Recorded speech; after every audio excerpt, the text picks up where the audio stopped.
This concern kind of comes into play when Bitcoin is being used as a medium of exchange, right? A lot of people are saying that you need something more stable in order for it to be a medium of exchange, because we don't want those prices, going up and down. And one day a loaf of bread may be, X amount, and then it may be half the next day. So what do you say to that? Do you think Bitcoin is ready for being a means of exchange, or do you think it's going to take a little bit longer for it to be ready? I think it's ready for whoever's ready for it. Nobody's forcing anybody into it. I point out, the U.S., not in this particular article, but it doesn't take a lot of research on Google to see that the U.S. dollar has lost 95% of its purchasing power over the last 50 years. That's not exactly stable. That's like, there's famous people who have analogies of it's like a leaky pool. It's like a balloon with a hole cut out of it. Like the value leaks from the dollar and the prices do go up. And we're fed quite a bullshit line that inflation is only 2%. And we're fed an even bullshittier line that inflation is good. So if you look at important things like housing and education and many items of food, the inflation rate is actually way, way higher than 2%. So your dollar is not a good store of value. And I think it's a distraction, or it's an attempt to make people look away from the poverty of the US dollar as both a store of value and a medium of exchange. When you say, well, look, this other thing moves up and down a little bit more frequently, but if you're trying to work to save up dollars to buy a house, you're screwed. Right? And the price of the house just goes up much, much faster than you can possibly afford it. But that's okay, because the banks will just shove more money at you in a loan, because that's how they make money, and they're permitted to loan out as much money as anyone can come up with to just service the interest on. And so you become a debt slave for the rest of your life. And this is presented as a better alternative than Bitcoin. I think that's a big sham, right? And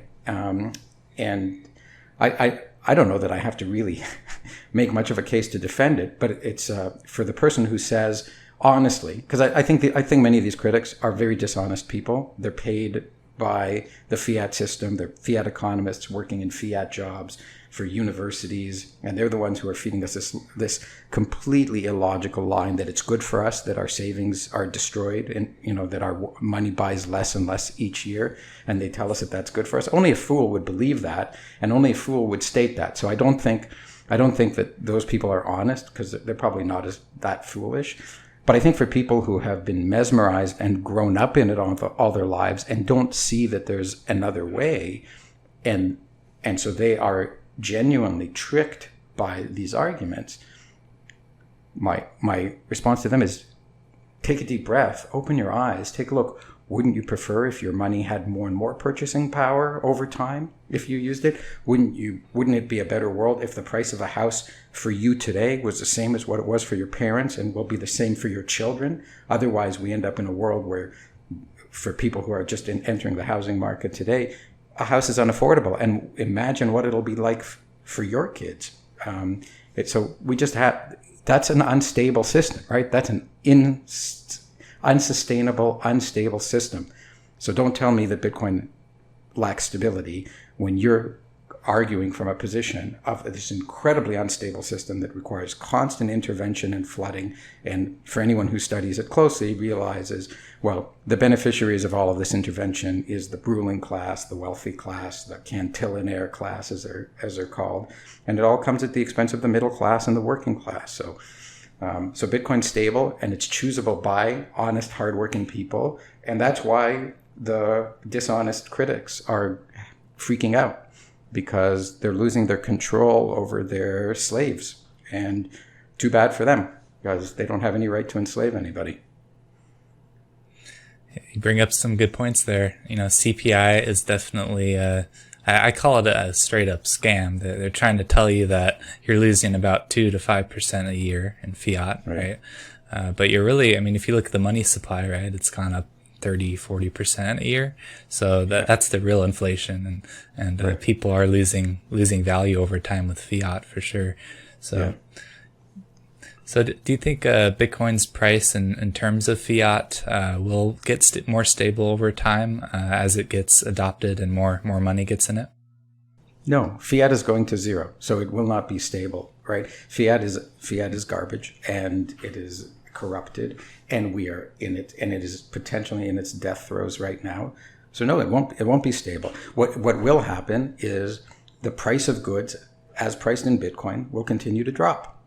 And there will be moments in time where they may rise here and there due to legitimate reasons like shortages, which then it's a price signal that says buy a substitute, right? Because this thing is rare now, so you need to buy something else. That's what price signals are meant to do. They're not meant to be controlled by some idiot professor at some idiot university. They're meant to signal what the supply is and match it up to the demand of things. So we will see prices move around, and we will see, but the volatility will not come from the supply of currency. It will come from the supply of the goods being sold and the quantity of goods being sold and how close a substitute one is to another. So prices will forever fluctuate. It's another one of these delusional economic utopian fantasies that will never come true, to have this notion that all prices will somehow be set and will never change. This is the fallacy of price controls, and every time they've been tried, they've led to disastrous results, often shortages of essential goods like food. But will prices... prices aren't stable in dollars, right? Prices aren't stable in fiat. So why would they be stable in Bitcoin? But the good news is they're going to keep getting cheaper. So if you're able to save, don't overconsume, work to earn money and save your money, and you'll be set. And you'll be able to have a generally predictable supply of your basic needs and what wants you can afford, depending on how successful your efforts have been in earning you money. Yeah. Bitcoin is stable when you look at when you compare it to fiat, for sure, since fiat's losing value so quickly over time, and it's guaranteed to, right? So you either take something that's guaranteed to be debased or something that's guaranteed to have a supply cap. Yeah, it makes sense to me.